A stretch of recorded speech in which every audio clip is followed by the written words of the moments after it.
Welcome po uli sa ating channel, CAD Officer LMA. Continuation po ito ng ating AutoCAD Basic Tutorials for Beginners, Part 2.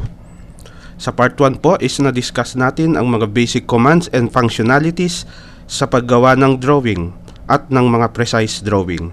Sa ngayon naman, gagawa po tayo ng exercise drawing at gagamitin natin ang mga natutunan natin from Part 1 tutorial. Okay, start na po tayo.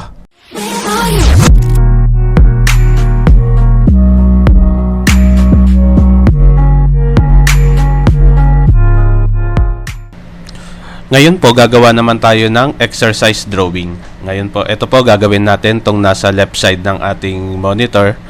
Gawin po natin ito. Okay. Ngayon, ayon dito sa drawing, meron tayong 4 diameter na circle. Ito muna yung gawin natin. So, click natin tong circle. Then specify. Then, type natin, nasa diameter tayo. So, click natin to. So, click 4. Okay. So, maliit lang pala siya. So, zoom natin. Okay. Ito na siya. Then, outside niya is merong 7. So, pwedeng gumawa tayo uli ng another circle na diameter is 7 or i-offset na lang natin siya. So, basically, ang distance nito, so, 4 minus 7 is 3. So, 1.5 ang distance nito. So, try natin i-offset siya ng 1.5. Offset. Then, distance niya is 1.5. Enter. Then, click natin to. Then, palabas. Okay. Ngayon, meron na tayong circle na 7 diameter. Then, gawa lang ako ng line as a construction line dito. Mamaya rin naman buburay natin to. So, straight line ang kailangan ko. So, i-press natin tong F8. Okay. Extend lang natin siya.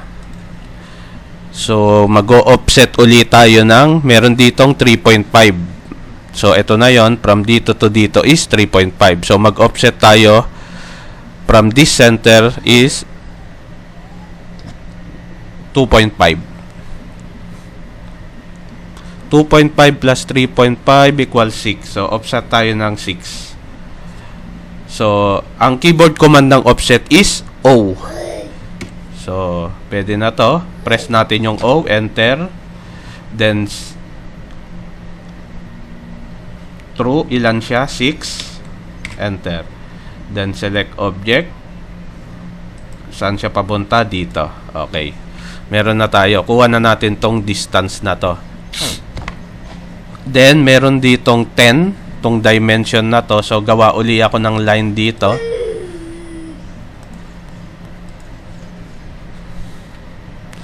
So, ang gitna niya is, ang gitna rin nito is 5. So, offset ulit tayo ng 5. 5, offset. 5, offset. Okay, then, ito, nakatangent siya dito sa line na to. So, ito, i-copy lang natin tong line na to. Copy. Select yung object. Enter, then from this point going to this point. Okay, then gawa tayo ng line papunta dito. Ayan. Tingnan natin yung snap nya. So, nag-i-snap siya sa, tingnan natin tong snap. Ganon ka-importante ito. So, open muna natin tong object snap settings. Ayan, meron siyang dialog box. I-try natin na clear all. Try lang natin na ang mamimit niya lang is itong end point, and then midpoint, and then center point. Then, yung sa circle is yung tangent niya. Okay. Diyan lang muna tayo para sa katong intersection. Yan ang mga usually rin din naman na nakacheck. Okay na natin. So, i-check natin kung ayan nga, eto nga. Ayan na. So, try natin uli na gumawa ng line para ma-meet yung tangent niya. So, dito. Okay, ito yung tangent point niya. So, So, okay. So, pwede natin tong i-mirror or gumawa uli ng line. So, for the purpose lang na magamit natin yung mga command, so, mirror natin, select tong object, then enter, then specify yung first point and second point. Then, enter na natin. Okay. So, meron na tayong line na to. Pwede na natin tong i-trim, tong line na to. So, trim natin. Trim. Trim. Okay. Then meron siyang distance na 2.5 from dito sa outside na to dito. So pwede natin tong i-offset patang 2.5. So offset, click natin tong offset 2.5. Okay. 2.5 kasi both sides siya. So both side na natin na in-offset. Then from this point meron siyang 1.5. So, offset uli tayo ng 1.5 uli. Offset, 1.5. So, both side pa rin. Dito, saka dito. So, ay, ito na siya. 1.5, 1.5. Ngayon, from this point, ito na yung point na yon, which is ito, meron din siyang 1.5 na offset. So, mag-offset din tayo dito. So, ito, i-offset natin ng 1.5 din pataas. So, press natin tong offset na 1.5. Enter. Then, select natin tong object na to papunta sa taas. Ayan. So, meron na tayong offset na 1.5. Ngayon, gagawin na natin yung construction, yung line natin. Gagawin na natin to. Ipo-point na natin to para makuha natin tong angle na to. So, line. Dito yung point na yon. Click natin to. Then, ganun din dito sa kabila. Line uli. Then, ito. Dito. Okay. I think meron na tayo. Pwede na natin tong i-trim isa-isa. Okay. So, trim na natin yung mga hindi natin kailangan na line. Trim. Trim natin. Una muna dito sa may ito, tong matataas na to. Pwede tayo mag-trim gamit ang window. Click. Ayan, trim na natin ito. Yung mga hindi natin kailangan. Trim. Click natin to. Click. Click. Click. Then, saan pa? Ito, click natin. Di na natin to kailangan. Di na natin to kailangan. So, okay. Itong center na to, pwede ko na rin itong burahin. Hindi na kailangang i-trim. So, burahin na natin kasi wala naman talagang line to. Ginamit lang natin siya as construction line. So, delete na natin yan. Ganon din tong center line na to. Di rin natin to kailangan. Delete na natin. So, ganon din tong line na to. Di rin natin kailangan na. Ito ring line na to. Hindi rin natin kailangan. Ito, hindi rin. Ito, hindi rin. So, ito, kailangan natin siyang i-trim kasi kapag ka-delete natin siya, mawawala yung line na to. So, control C lang pagbalik. So, trim natin to. Trim. Okay. Trim natin to. Trim. Then, trim. Ngayon, kailangan natin din i-trim ito. Ganon din ito. Ganon din ito. Yan. Ngayon, I think nakuha na natin lahat. Maglalagay naman tayo ng dimension. Paano naman maglagay ng dimension? Ito naman sa dimension. Pwedeng dito, click lang natin tong dimension. Click natin dito. Dito sa center point, papunta dito sa point na to. So, ito siya, 3.5. Tama. Meron tayong 3.5. Kung gusto nyo ma-meet yung dito, 3.5, wala na siyang value na 0, 0. Pwede nating i-edit yung dimension natin. So, i-press natin ang D sa keyboard. D. Enter. Lilitaw again itong dialog box na to na Dimension Style Manager. Mo-modify lang natin. Hindi muna tayo gagawa ng bago. Gamitin muna natin yung existing niya na yung default na dimension. So, modify lang natin. Then, punta tayo dito sa text niya sa primary unit. Then, ito yung precision. Kung dito, 3.5, wala na yung 0, 0. So, kumbaga sa 1 value lang. So, dapat palitan lang natin tong precision na to na isang 0 lang, 0.0 lang. Ayan, 0.0 lang para magaya rin natin kung ano yung nandito sa drawing sample natin. Okay? Then set current, then close. Ayan, 3.5 na siya. Ngayon tong 2.5, ganun uli, dimension uli tayo from this point up to this point. Ayan, 2.5. Okay? Then dito naman 1.5 dimension from this point to this point, 1.5. Ganon din dito sa 5.0 dito. Dimension. Yan. Saka dito. Okay. Escape. Then enter. Pag nag-enter nga pala uli kayo or nag-space bar, kung ano yung last na ginawa nyo na command, yun pa rin yung babasahin ng AutoCAD. Hindi mo na uli kailangan bumalik sa dating command. So, i-press lang natin tong dimension.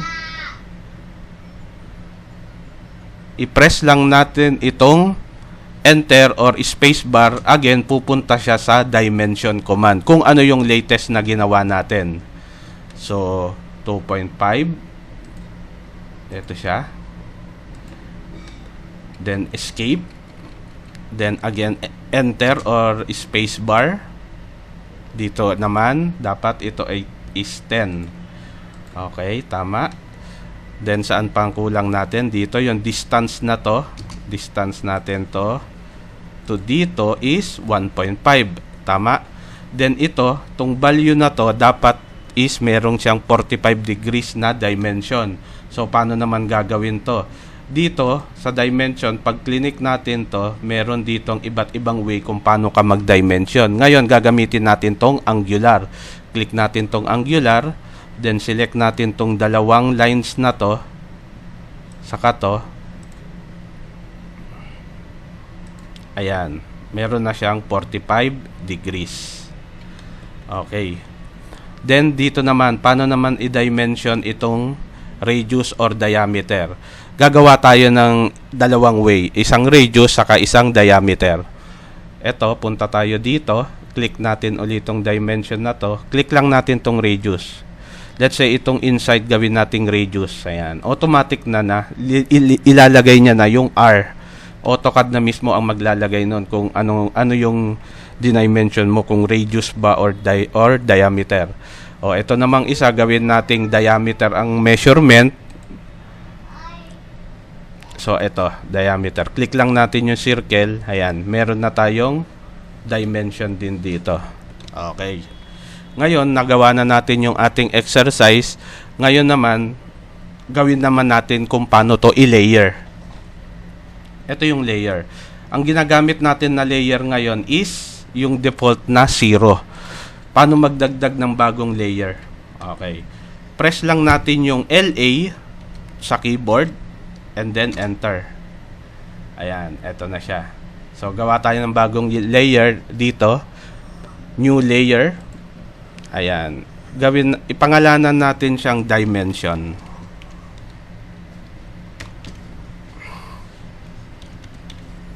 Okay. So, ayan. Select natin to. Select natin tong mga ginawa natin na dimension. Ayan. Para mailagay natin sila doon sa tamang layer nila. Okay. Dito sa dimension. Ayan. Okay. Paano to makakatulong sa atin? Ito, para maganda to dahil pwede nating ibahin ang kulay nito. Pwede rin natin siyang i-hide kung hindi natin kailangan. Let's say ito, tong dimension na to, palitan natin ang kulay. Let's say gawin nating blue or yellow.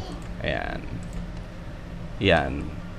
Mas madali nating ma-identify kung ano yung dimension, kung paano siya, kumbaga sa mas madali nating makita sa drawing.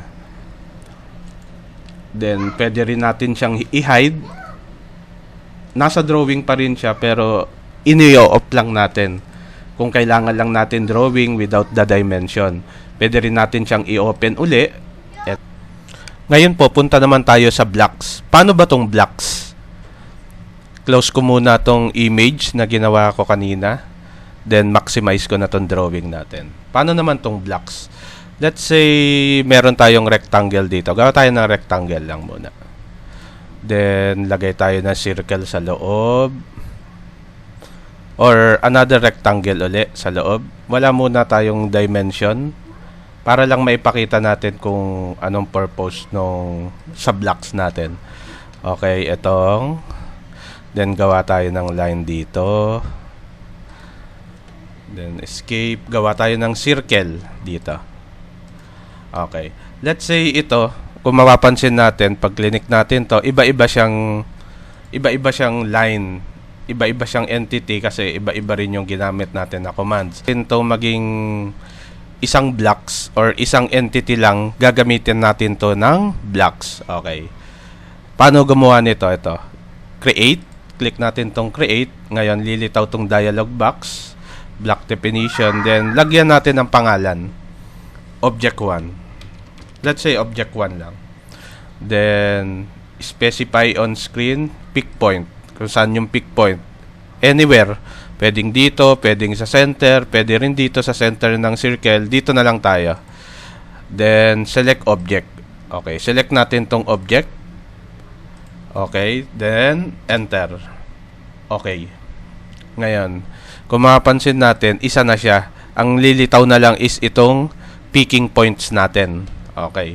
So, paano to makakatulong sa atin? Pwede na natin tong i-copy in multiple times. Pwede ring itong gamit itong insert. Kung mapapansin nyo itong insert, nandito na siya as an object. So, ilagay natin siya dito. Then, again, lagay uli natin siya dito. Although, pwede rin siyang gamit itong copy na to. Select natin tong object. Then, enter. Ayan. Okay. Pwede siyang i-copy ng multiple times. Then, paano to makakatulong sa atin? Halimbawa, meron tayong papalitan dito. Hindi naman natin to papalitan lahat. Isa lang ang kailangan nating palitan dito.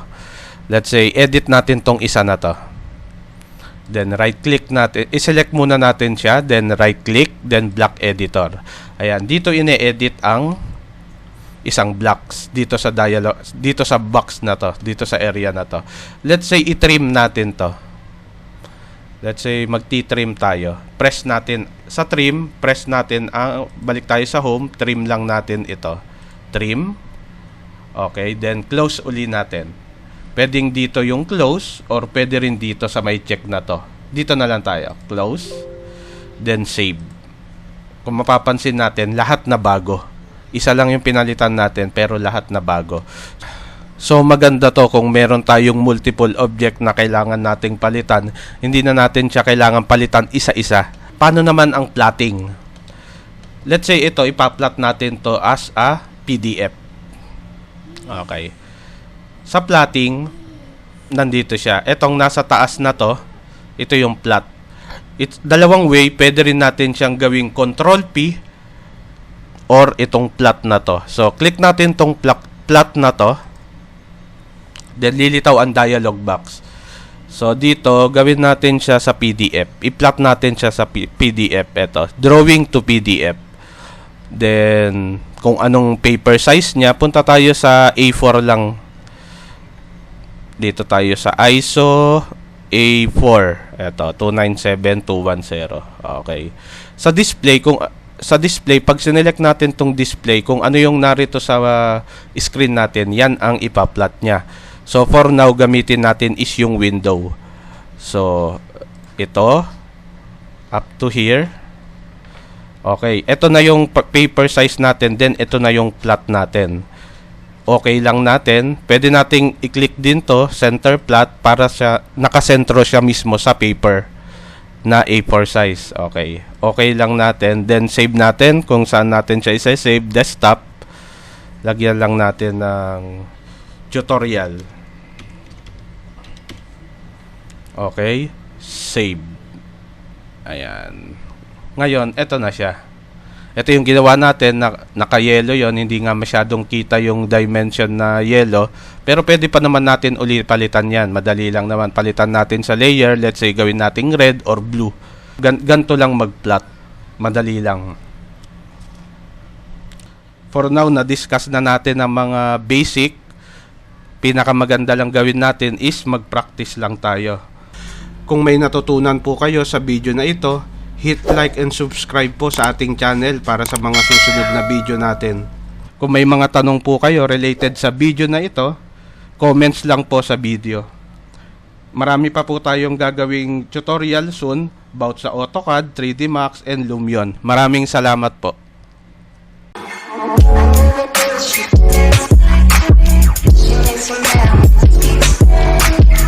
¿Cómo se llama?